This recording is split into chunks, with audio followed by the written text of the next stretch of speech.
दोस्तों, आज की कहानी है सासू माँ सब करने के बाद भी अगर बहू ही खराब तो मुझे नहीं बनना अच्छी बहू। दोस्तों, कहानी शुरू करने से पहले अगर आपने चैनल को सब्सक्राइब नहीं किया हो तो कर लीजिए ताकि आपके पास पहुंच सके हर नया वीडियो। सामने का नजारा देखकर रेखा के होश उड़ गए।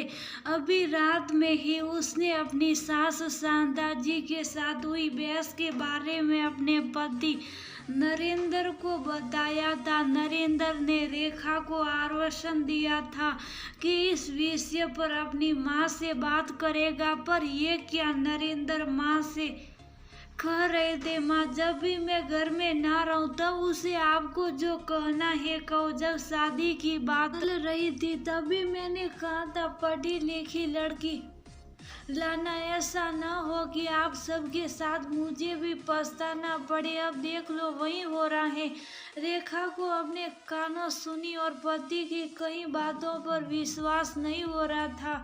रेखा की शादी को करीब 8 साल हो गए थे। क्या कुछ नहीं उसने ससुराल में देखा और साफ पिता समझाते कि अच्छी बहू बनने के लिए कई बार बहुत कुछ सहना पड़ता है। रेखा हर बार पुरानी बातों को भूलकर एक नई शुरुआत करती कि शायद अब वो सबकी नज़रों में अच्छी बहू बने और अपने पति की नज़रों में एक अच्छी पत्नी साबित हो सके। पर उसका ये सपना शुरू होता हुआ दिख रहा था। रेखा ने हिंदी मीडियम में स्नातक किया था। वो समझदार और शांत स्वभाव की थी।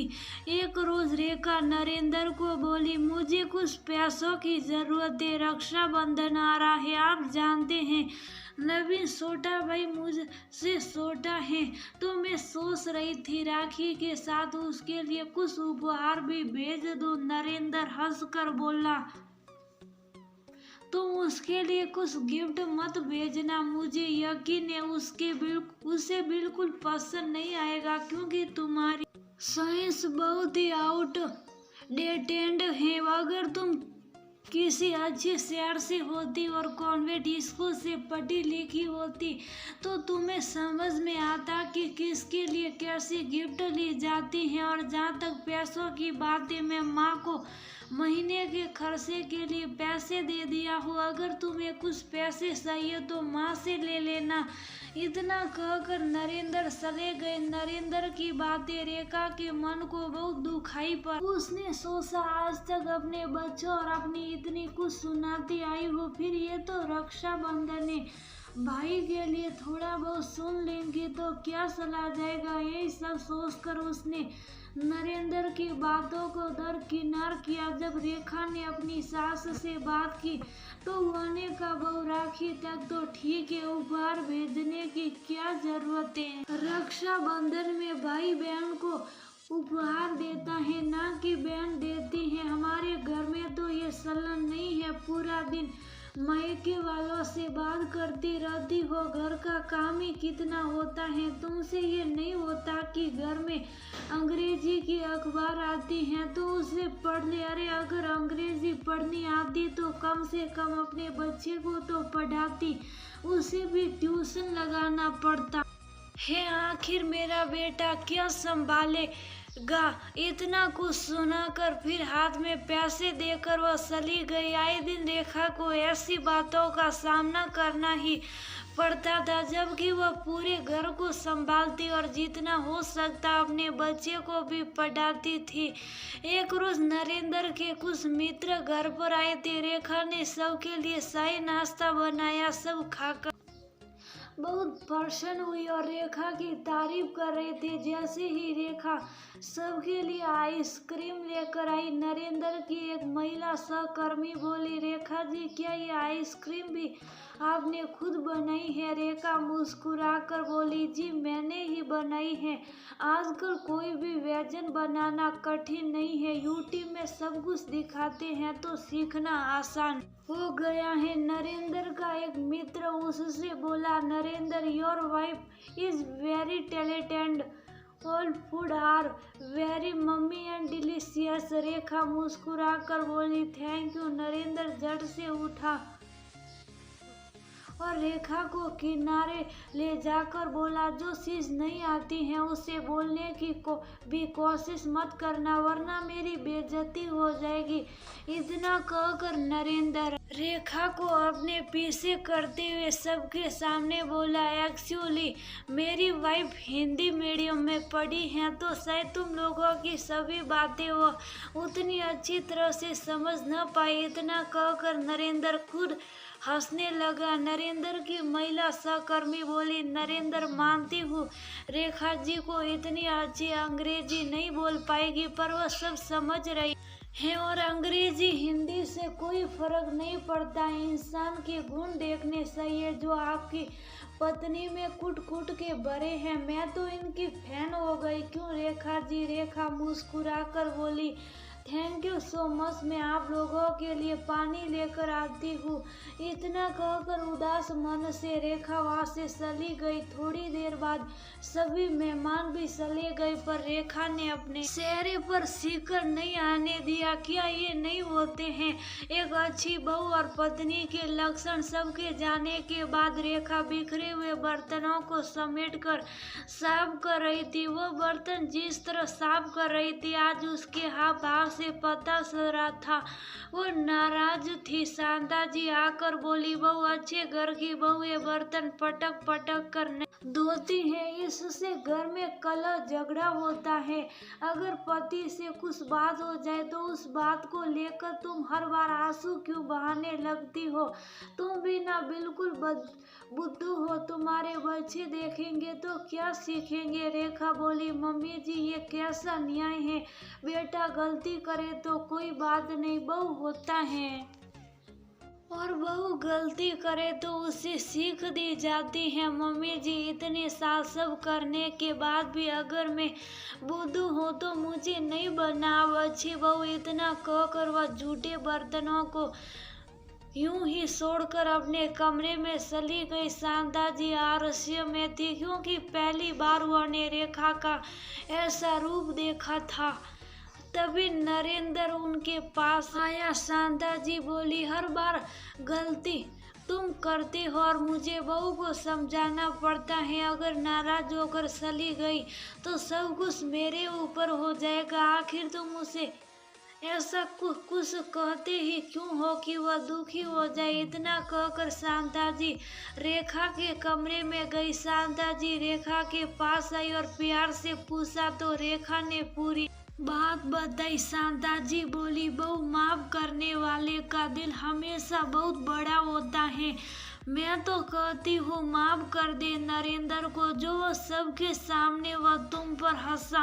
आगे से वह ऐसा कभी नहीं करेगा। अगर मेरी किसी बात से तुम्हें कभी दुख पहुँचा हो तो मुझे भी माफ कर दो। रेखा बोली, मम्मी जी आप भी मुझे ही समझा रही है। मैंने आपसे ये उम्मीद नहीं की थी। आपकी भी तो एक बेटी है, उनके साथ ऐसा हो तभी आप यही बोलती। सालों से खुद को अच्छी बहू साबित करने की भूल कर रही थी, पर अब नहीं करूँगी। कहीं ना कहीं गलती मेरी भी है। और रेखा रोती हुई अपना सामान बैग में डाल रही थी। शांता जी बोली, बहू तुम समझदार हो, तुमसे मैं समझदारी की उम्मीदें रखती हूँ। घर से जाना तो किसी समस्या का हल नहीं है। कहीं ना कहीं तुम्हारे मन को मैंने भी ठेस पहुँचाया है। मिल बैठकर बात करते। तुम इतनी जल्दबाजी में ऐसे कदम मत उठाओ। रेखा बोली, तो क्या करूं मम्मी जी, बस ऐसे ही बैठी रहूँ। सबके सामने इन्होंने मेरी बेइज्जती की इस बात पर कि मुझे अच्छी अंग्रेजी बोलनी नहीं आती है। इन्हें पूछिए क्या इन्हें पता है बेटा किस कक्षा में पढ़ता है या किस विषय में अच्छे अंक लाता है। अंग्रेजी पढ़ लिख कर भी अगर अपने बच्चों को नहीं पढ़ा पा रहे हैं तो क्या फायदा इनकी पढ़ाई का? इनसे भली तो मैं हूँ, हिंदी माध्यम से पढ़ी तो क्या हुआ, अपना घर संसार तो संभाल रही हूँ। शांता जी रेखा का हाथ पकड़कर बोली, बहू तभी तो बोल रही हूँ ये घर तुम्हारा भी है और तुम किसी से कम नहीं हो, तो उसको की भाषा में जवाब दो और उसे एहसास दिलाओ कि उसने गलती की है और मुझसे भी कई बार गलती हो गई है। तो मैं अपनी तरफ से तुम्हें यकीन दिलाती हूँ कि कभी गलती नहीं होगी, पर तुम ये घर छोड़कर मत जाओ। रेखा नरेंद्र की तरफ देखकर बोली, अकड़ तो देखो, गलती करके ऐसे बैठे हैं जैसे कुछ हुआ ही नहीं है। मैं कह रही हूँ मम्मी जी, मैं यहाँ नहीं रहूंगी। तभी इनकी अकल ठिकाने आएगी जब बच्चे को, घर को और आपकी जिम्मेदारी इनके सर पर होगी। तब उन्हें एहसास होगा कि एक औरत क्या कुछ करती है। अब अपने घर के लिए तो किसी औरत को अच्छी बहू का सर्टिफिकेट उसके पति और परिवार से तो बिल्कुल नहीं चाहिए। शांता जी नरेंद्र के पास गई और उसे डांटी और समझाई। तो वह आया और रेखा को मनाने की कोशिश करने लगा, पर वह इतनी जल्दी कहाँ मानने वाली थी। रेखा ने मन में ठान ली अपने सास की बात की वह नरेंद्र को अब एहसास दिलाएगी कि उसने या उसकी माँ ने आज तक उसके साथ गलत किया। उस वक्त रेखा ठहर गई। फिर कुछ वक्त बीता। रेखा थी तो बिहार की रहने वाली, पर बंगाल में बस गई थी तो रोज उसे बांग्ला भाषा से सामना होता था। तो उसने भी सीख ली मिष्टी बांग्ला भाषा और सबको उसने अपना बना लिया था। बस पति और सास ही अपने अभी तक नहीं बन पाए थे। अगले महीने रेखा और नरेंद्र की सालगिरह थी तो रेखा ने घर में पूजा करवाई। आस पड़ोस के लोगों के साथ नरेंद्र के ऑफिस के सहकर्मी भी आए थे।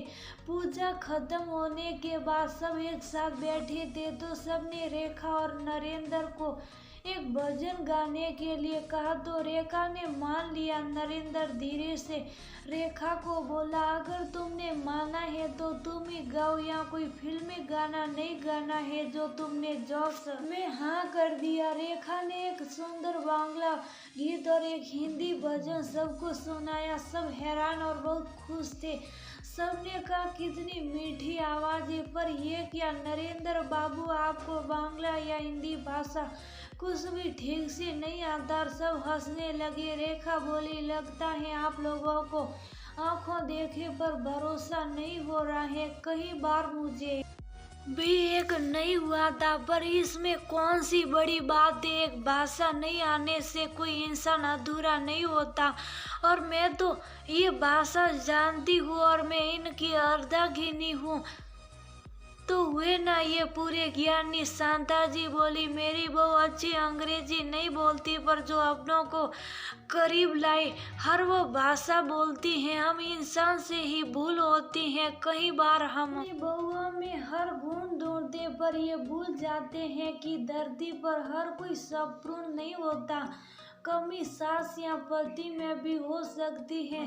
तो कैसे हम बहुओं को अच्छा बुरा होने का सर्टिफिकेट दे सकते हैं। नरेंद्र समझ गया कि उससे आज तक बहुत बड़ी गलती होती आई है।